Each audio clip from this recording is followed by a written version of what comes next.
오늘 우리에게 주시는 하나님의 말씀은 시편 106편 7절에서 15절 말씀입니다.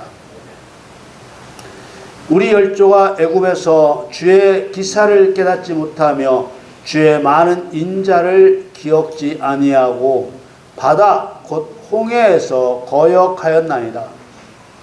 그러나 여호와께서 자기 이름을 위하여 저희를 구원하셨으니 그 큰 권능을 알게 하려 하심이로다. 이에 홍해를 꾸짖으시니 곧 마름에 저희를 인도하여 바다 지나기를 광야를 지남 같게 하사 저희를 그 미워하는 자의 손에서 구원하시며 그 원수의 손에서 구속하셨고 저희 대적은 물이 덮음에 하나도 남지 아니하였도다. 이에 저희가 그 말씀을 믿고 그 찬송을 불렀도다. 저희가 미구의 그 행사를 잊어버리며 그 가르침을 기다리지 아니하고 광야에서 욕심을 크게 바라며 사막에서 하나님을 시험하였도다. 여호와께서 저희의 요구한 것을 주셨을지라도 그 영혼을 파리하게 하셨도다. 아멘. 2025년 8월 31일 주일 예배에 저와 여러분에게 주시는 하나님의 말씀은 시편 106편 7절에서 15절 말씀으로 내가 받은 반사적 이익까지 여호와를 위하여, 이러한 주제로 말씀을 증거하겠습니다. 사랑하는 성도 여러분, 오늘은 제목에 반사적 이익이란 다소 익숙하지 않은 말을 썼습니다.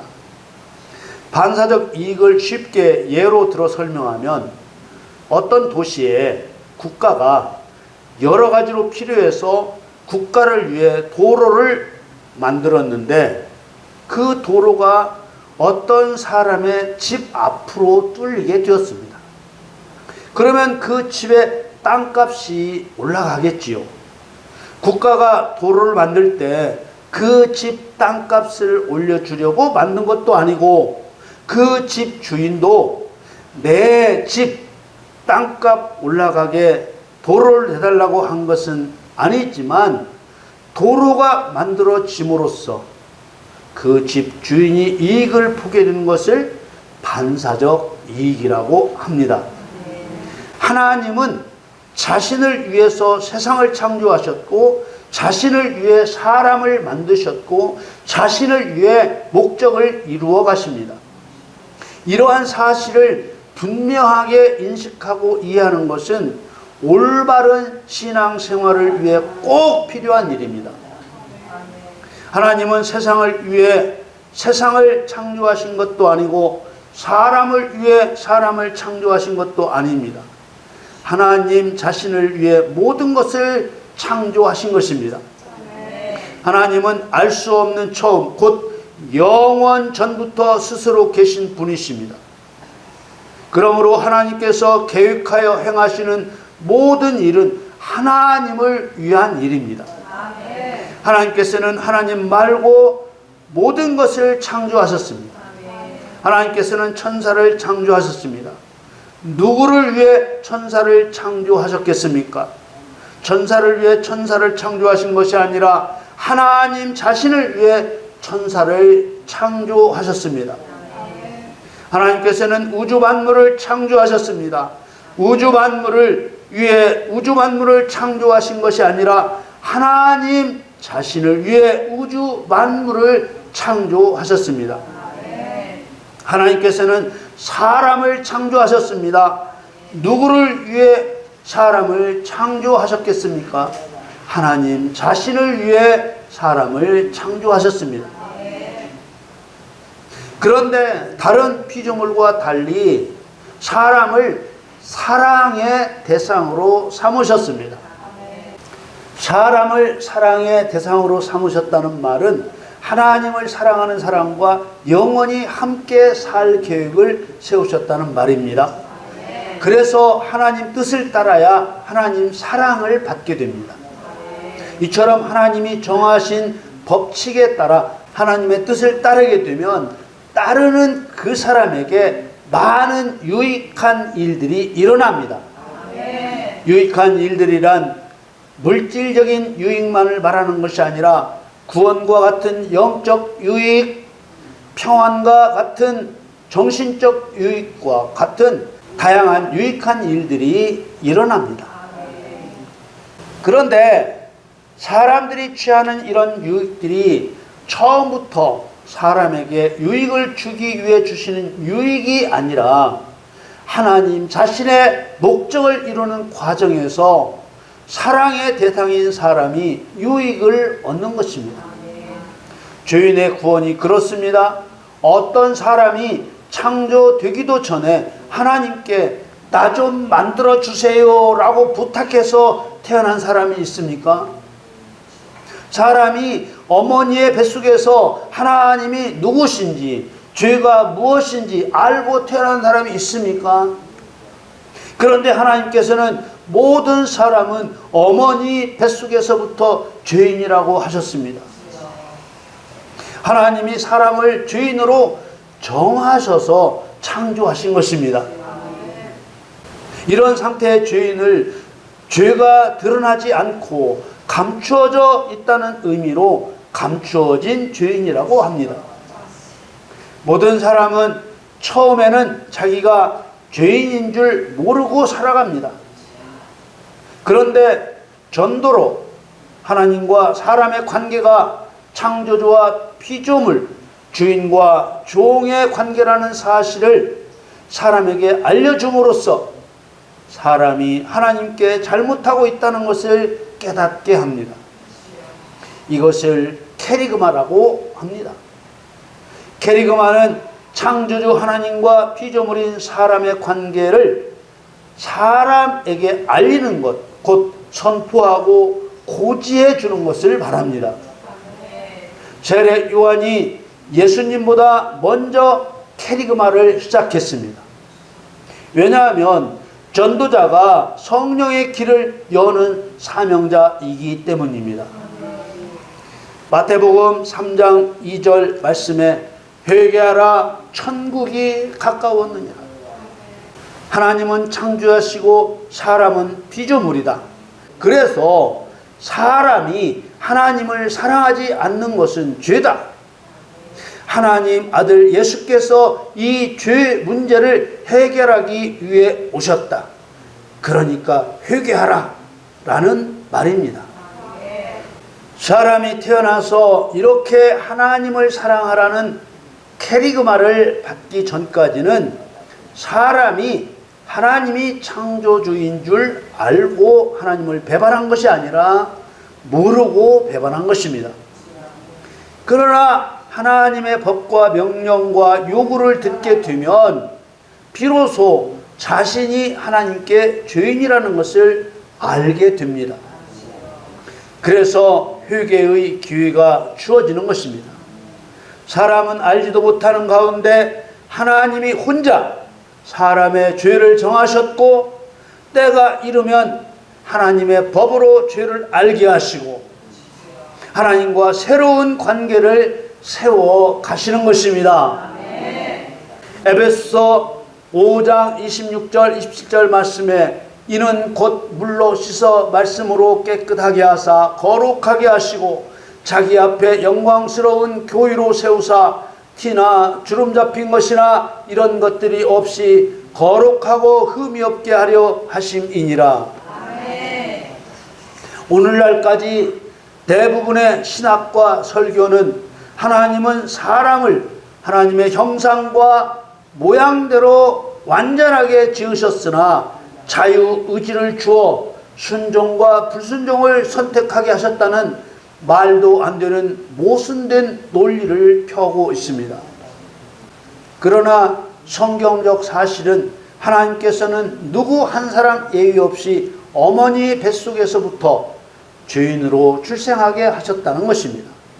왜 그렇게 하셨습니까? 하나님 경륜을 이루는 데 필요해서 그렇게 하신 것입니다.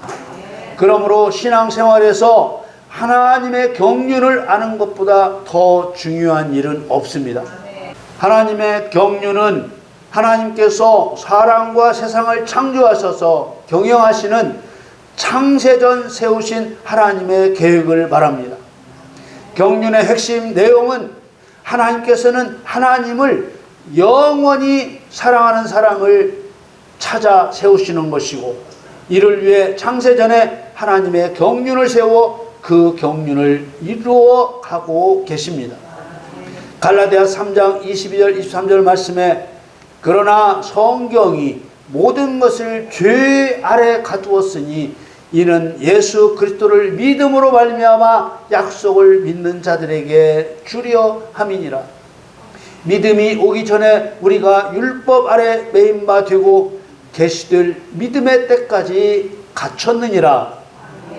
아멘. 성경이 모든 것을 죄 아래 가두었다는 말씀은 모든 사람이 죄인이 되는 것은 하나님의 의도된 일이라는 뜻입니다. 모든 사람을 죄인으로 시작하게 하시는 하나님의 이런 의도된 일이 누구를 위한 일입니까? 사람을 만들기 전에 하나님 혼자 생각하시기를, 내가 곧 하나님이 사람을 만들어 모든 사람을 죄인으로 출발시켜 예수 그리스도를 믿으라고 한 다음 순종하여 나 곧 하나님을 사랑하는 사람을 찾아 세워 영원히 함께 살아야지, 사람을 만들기도 전에 세운 이런 계획이 누구를 위한 것이냐 하는 것입니다. 당연히 하나님 자신을 위한 일입니다. 아무것도 없었는데 내가 사람을 만들어 사람을 위해 살아야지 하신 것이 아니라는 것입니다. 본질적으로 하나님 자신을 위해 사람을 만들어 함께 살 계획을 세우셨고, 아무하고라도 살려는 것이 아니라 하나님 자신을 사랑하는 사람과 기쁨을 누리며 살아야겠다고 계획하신 것입니다. 그러므로 하나님은 창세 이후로 그 계획을 다 이루시는 종말 때까지 쉬지 않고 그 일을 하시는 것입니다. 이런 영적 지식이 뚫리지 않으면 그 신앙은 모래 위에 집을 짓는 것과 같습니다. 하나님께서 이처럼 자기 일을 이루시는 과정에서 사람이 받는 은혜, 받는 혜택은 본질적으로는 사람을 위한 것이 아니라 하나님을 위한 과정에서 주어지는 은혜와 혜택이라는 것입니다. 이것을 우리 사람들의 법률 용어로 반사적 이익이라고 하는 것입니다. 오늘 시편 말씀을 통해 우리 마음속에 확실하게 심어야 할 것은 사람은 하나님을 위해 창조되었다는 것과, 그래서 사람이 받는 은혜와 혜택은 하나님이 자기 일을 하시는 중에 하나님 자신을 위해 주시는 은혜와 혜택임을 믿는 것입니다. 다시 말하면 받은 은혜와 혜택은 하나님을 위하라고 주신 것이기 때문에 하나님을 위해 사용해야 한다는 것입니다. 누가 이렇게 살았습니까? 예수님의 제자들이 자기가 받은 은혜까지도 하나님의 일을 위해 사용했습니다. 오늘 시편 말씀 7절에서 12절까지는 구원의 모형인 출애굽 때 구원에 감사하며 하나님 말씀을 믿고 찬송을 불렀다고 말합니다. 하나님은 애굽에서 이스라엘 백성을 구원하신 것은 하나님을 위한 것이라고 말씀하고 있습니다. 이때 이스라엘 백성도 큰 은혜를 입게 된 것입니다. 시편 106편 7절에서 12절 말씀을 읽겠습니다. 우리 열조가 애굽에서 주의 기사를 깨닫지 못하며 주의 많은 인자를 기억지 아니하고 바다 곧 홍해에서 거역하였나이다. 그러나 여호와께서 자기 이름을 위하여 저희를 구원하셨으니 그 큰 권능을 알게 하려 하심이로다. 이에 홍해를 꾸짖으시니 곧 마름에 저희를 인도하여 바다 지나기를 광야를 지남 같게 하사 저희를 그 미워하는 자의 손에서 구원하시며 그 원수의 손에서 구속하셨고 저희 대적은 물이 덮음에 하나도 남지 아니하였도다. 이에 저희가 그 말씀을 믿고 그 찬송을 불렀도다. 아멘. 우리가 받은 구원은 강한 자 마귀를 굴복시키고 구원한 구원입니다. 이 시편 말씀대로 누가복음 1장 71절에서도 성도의 구원이 강한 자의 손에서 구원하시는 구원임을 증거했습니다. 그런데 이러한 구원이 누구를 위한 것입니까? 사람이 큰 은혜를 입지만 이것은 하나님이 자기 일을 위하는 과정에서 사람에게 돌아가는 반사적 이익 같은 은혜라는 말입니다. 성경에는 사람을 위하는 일이 수없이 많고 예수님의 십자가 죽음도 있지만 그런 모든 일이 하나님의 일을 위해 행하신 것이라는 뜻입니다. 그런 큰 은혜를 입었음에도 얼마 가지 않아 하나님을 배반하게 됩니다.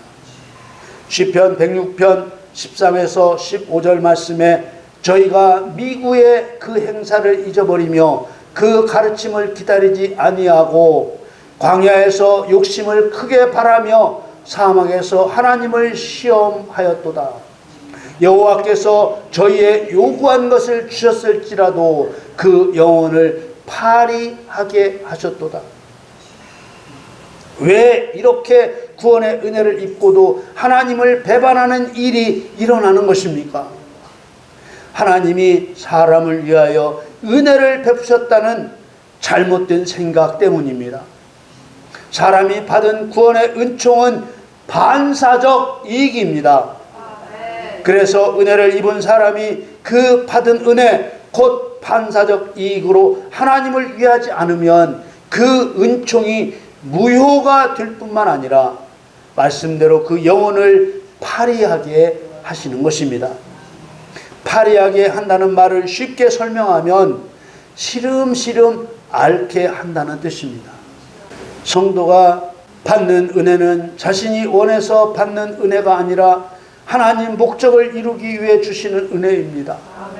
그래서 하나님을 사랑하게 하시려는 나를 향한 목적이 더 잘 이루어질 수 있도록 반사적 이익 같은 은혜를 하나님을 사랑하는 일에 쏟아야 하는 것입니다. 우리 모두 우리가 받은 반사적 이익 같은 은혜까지 사랑하는 사람을 찾으시는 여호와 우리 하나님 이를 위해 헌신하시기를 예수님의 이름으로 축원합니다.